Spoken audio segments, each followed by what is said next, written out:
Now I'd like to turn to key risk categories, and there's 4 that have been proposed on this slide. That really, it's important to have some sort of concept like this, and there's different ones that have been suggested in different aspects, but I think more so that everybody in your jurisdiction is speaking a common language, and that this structure then ties into the formula.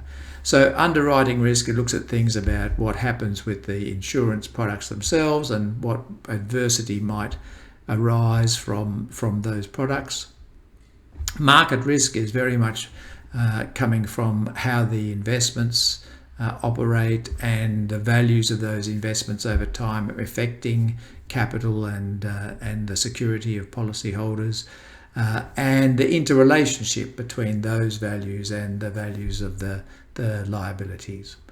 Credit risk is really a particular issue relating to how people may choose or be able to repay their commitments, and that also can be quite significant, particularly is an issue for very large exposures to particular counterparties. Insurance companies tend to have large exposures to particular counterparties, mostly in the area of reinsurance, and they give great attention to this. But it's also important, just because they give attention to it doesn't mean it shouldn't be properly reflected in the capital regime. And then operational risk, which is really about failures in people and processes and systems that can adversely affect the solvency and viability of the insurer. A very wide-ranging number of risks involved there, sometimes difficult to quantify and examine, but increasingly we're seeing more expertise emerge in that area.